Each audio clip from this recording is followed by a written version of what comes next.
Hola, buen día. Espero que estén muy bien. En este video vamos a continuar con los fundamentos de cinemática y mecanismos y vamos a ver de qué se tratan las inversiones y la condición de Grahov. Como ya vimos antes, un mecanismo era una cadena cinemática donde al menos un eslabón se había fijado al marco de referencia. De esa cadena cinemática yo podría fijar cualquiera de los eslabones para obtener un mecanismo. Entonces, una inversión es creada por la conexión a tierra de un eslabón diferente en la cadena cinemática. De esa forma vamos a tener tantas inversiones como eslabones tenga el mecanismo. ¿Por qué vamos a estudiar las inversiones? Bueno, porque muchas de esas inversiones dan movimientos totalmente diferentes. Eso no ocurre siempre. En algunos mecanismos todas las inversiones dan movimientos similares, pero hay algunos casos donde cada inversión da un movimiento diferente y esos casos resultan muy interesantes de estudiar. En particular resulta muy interesante estudiar las 4 inversiones del mecanismo manivela-corredera que podemos ver en esta imagen de acá. Y también tenemos esta maqueta del mecanismo manivela-corredera que nos va a ayudar a entender mejor las inversiones.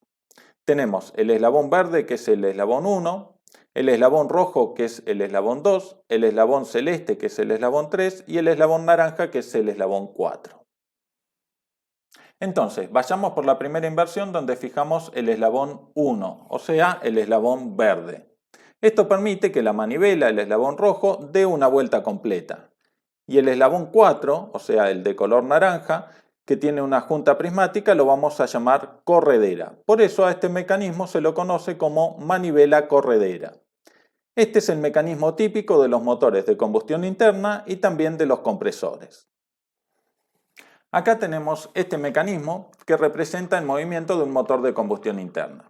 Tenemos el eslabón rojo, que es la manivela, más conocido como cigüeñal del motor, y el eslabón verde, que es el pistón del motor y desliza como una corredera. También tenemos el eslabón amarillo, que es la biela o el acoplador. También tenemos esta otra máquina que consta de 2 mecanismos manivela-corredera. Fíjense que acá tenemos uno con esta manivela y esta corredera de acá, y acá tenemos el otro con esta manivela y esta corredera de acá.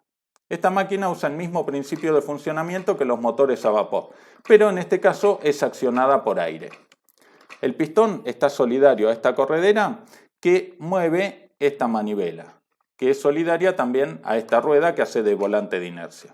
Y también es solidaria a esta otra manivela que se encarga de mover esta válvula, que es la que permite que el aire vaya a una u otra cámara del cilindro.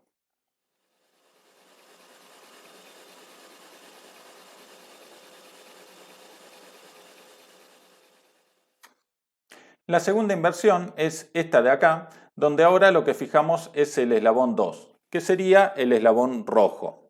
En este caso todos los eslabones pueden rotar alrededor del eslabón fijo. Este motor fue muy usado en los primeros motores rotativos, que se solían usar en los aviones de la Primera Guerra Mundial, como podemos ver en este video. En ese caso, el cigüeñal quedaba fijo y el bloque del motor, que estaba solidario a la hélice, giraba alrededor del cigüeñal. Fíjense acá cómo todo el motor rota, mientras el cigüeñal permanece inmóvil. La inversión número 3 es esta de acá, donde lo que fijamos ahora es el eslabón número 3, o sea, el eslabón celeste. Entonces, cuando fijamos el eslabón celeste, tenemos que el mecanismo realiza este movimiento. ¿Sí? Por practicidad lo vamos a colocar así de manera horizontal para realizar el movimiento. Tenemos el eslabón 2, que es el eslabón rojo que puede dar una vuelta completa, o sea, es una manivela, y el eslabón naranja que realiza un movimiento de vaivén. Este mecanismo se solía usar en los motores de vapor de baja potencia. Y acá tenemos esta máquina que representa a uno de esos motores de vapor que en este caso funciona con aire. Tenemos la manivela, esta de color rojo, que realiza una vuelta completa y tenemos el cilindro, este de acá, que realiza un movimiento de vaivén. Y es el mismo cilindro que con el movimiento de vaivén habilita la entrada de aire a una u otra cara del pistón.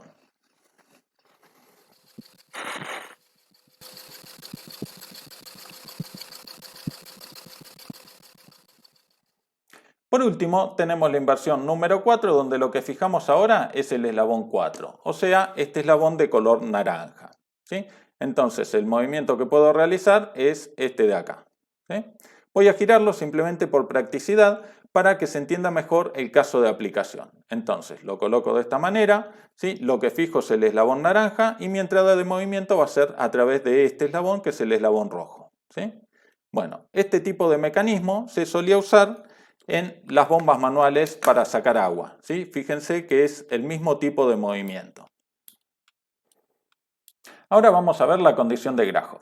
La condición de Grahov es una relación muy simple que nos permite predecir el comportamiento de rotación de las inversiones de un eslabonamiento de 4 barras y se basa solo en las longitudes de los eslabones. Entonces, supongamos que tenemos este eslabonamiento de 4 barras, ¿sí? Vamos a llamar S a la longitud del eslabón más corto, que en este caso sería el eslabón rojo, este de acá. Vamos a llamar L a la longitud del eslabón más largo, que en este caso sería el eslabón celeste, este de acá. Y vamos a llamar P y Q a las longitudes de los otros dos eslabones, o sea, el eslabón naranja y el eslabón azul. Entonces tenemos S la longitud del eslabón más corto, L la longitud del eslabón más largo, P y Q las longitudes de los otros dos eslabones. La condición de Grahov dice que si S más L es menor que P más Q, entonces a ese mecanismo lo vamos a llamar Grahov o clase 1 y por lo menos un eslabón va a ser capaz de dar una vuelta completa con respecto al plano de la bancada. Eso corresponde a este mecanismo de acá. Fíjense que si sumo la longitud del eslabón más corto, que es este, el rojo, a la longitud del eslabón más largo, que es este, el celeste, ¿sí? Alineándolos de esta manera, esa suma resulta menor que las longitudes de los otros dos eslabones, ¿sí? Este y este de acá. Entonces decimos que el mecanismo es Grahov o clase 1 y vamos a saber que al menos un eslabón puede dar una vuelta completa. Si fijamos cualquiera de los eslabones adyacentes al eslabón más corto, que es el rojo, vamos a tener un mecanismo que va a ser manivela balancín. Fíjense que si fijo este eslabón, el celeste, el eslabón rojo puede dar una vuelta completa y está pivotado a la bancada. Entonces decimos que es una manivela. Y el eslabón azul, que es este de acá, también está pivotado a la bancada, pero realiza un movimiento de vaivén. Entonces decimos que es un balancín. Por eso se llama mecanismo manivela balancín. Si fijo el otro eslabón adyacente al más corto, que es el naranja, también vamos a tener un mecanismo manivela balancín, ¿sí? Fíjense que el movimiento es similar al anterior. Si en cambio fijamos el eslabón opuesto al más corto, que en este caso sería fijar el eslabón azul, vamos a tener un mecanismo que se llama doble balancín. En este caso el eslabón más corto, que es el rojo, puede seguir dando una vuelta completa, pero los otros dos eslabones, el naranja y el celeste, hacen un movimiento de balancín. Por eso el nombre doble balancín. Y en el caso de que yo fije el eslabón más corto, o sea el rojo, a este mecanismo lo vamos a llamar doble manivela, porque tengo dos eslabones que están pivotados a la bancada y que pueden dar una vuelta completa, ¿sí? Fíjense que en este caso los eslabones celeste y naranja pueden dar una vuelta completa. Por eso se llama doble manivela. No resulta muy fácil, pero pueden dar una vuelta completa. La siguiente condición es aquella donde S más L es mayor que P más Q. O sea, donde la suma del eslabón más corto más el eslabón más largo me da mayor que la suma de los otros dos eslabones. A esta condición la vamos a llamar no Grahov o clase 2. Y la característica es que ningún eslabón va a ser capaz de realizar una revolución completa con respecto a cualquier otro eslabón. Entonces tenemos este mecanismo que es no Grahov. Fíjense que el rojo sigue siendo el eslabón más corto y el celeste sigue siendo el eslabón más largo. Entonces podemos ver que la suma de estas longitudes es mayor a la suma de los otros dos eslabones, que son P y Q, que estarían alineados acá. Como dijimos, en este caso ningún eslabón va a ser capaz de dar una vuelta completa. Fíjense, por ejemplo, en este caso, el eslabón rojo pasa de esta posición límite a esta otra posición límite sin dar una vuelta completa. Lo mismo pasa con el eslabón naranja, que puede ir de esta posición límite a esta otra posición límite sin dar una vuelta completa. Y si fijo otro eslabón, va a pasar exactamente lo mismo. Ningún eslabón puede dar una vuelta completa. Entonces decimos que todas las inversiones van a ser triples balancines. En realidad, estrictamente hablando, no es correcto llamarlos triples balancines, Porque habíamos dicho que un balancín era un eslabón que estaba pivotado a la bancada y realizaba un movimiento de vaivén. Y en este caso, el eslabón azul, si bien realiza un movimiento de vaivén, ¿sí? Como podemos ver, no da una vuelta completa, no está pivotado a la bancada. Entonces no debería llamarse balancín, ¿sí? Sin embargo, se lo llama triple balancín para diferenciarlo del doble balancín del caso Grajov o clase 1. Por último, tenemos el caso donde la longitud del eslabón más corto más la longitud del eslabón más largo es igual a la suma de las longitudes de los otros dos eslabones. Y lo vamos a llamar caso especial Grajov o clase 3.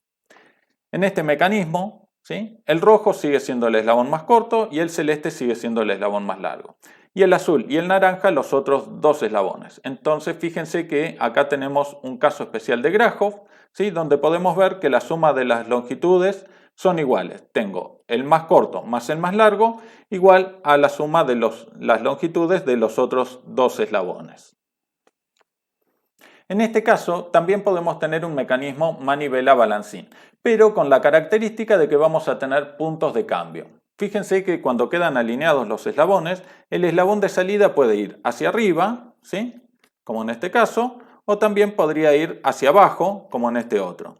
Entonces por eso decimos que tenemos puntos de cambio, porque no sabemos hacia dónde va a salir el eslabón de salida para el mismo movimiento del eslabón de entrada, ¿sí? En este caso fue hacia arriba de nuevo, pero podría ir hacia abajo también. Fíjense que ahí va hacia abajo. Pues hacia arriba y ahí va hacia abajo. Si fijo el eslabón más corto, también tengo un doble manivela, ¿sí? Pero con puntos de cambio. Fíjense que cuando quedan alineados, ¿sí? Esto podría o cruzarse o podría ir así. Entonces, por eso decimos que tenemos puntos de cambio, ¿sí? Ahí se cruza y ahí continúa derecho, ¿sí? O podría seguir así, de esta forma que uno lo llama abierta. Y si fijo el eslabón opuesto al más corto, ¿sí? Que sería este, tengo nuevamente un doble balancín, ¿sí? También con puntos de cambio.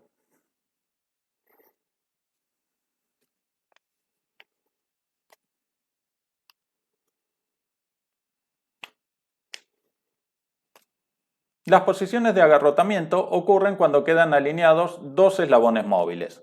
Por ejemplo, en este mecanismo Grajov, cuando se alinea la manivela con el acoplador en esta posición y en esta otra posición, ¿sí?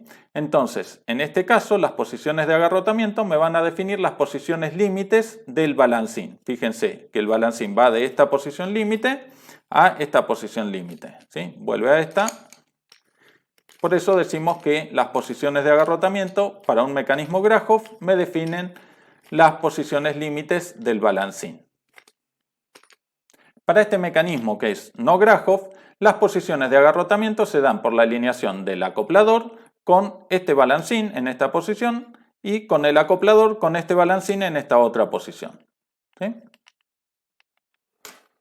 Las posiciones de agarrotamiento pueden llegar a ser muy útiles, porque me pueden crear una posición autotrabante, como podemos ver en esta mesa plegable, ¿sí? Donde quedan alineados estos dos eslabones trabando las patas de la mesa.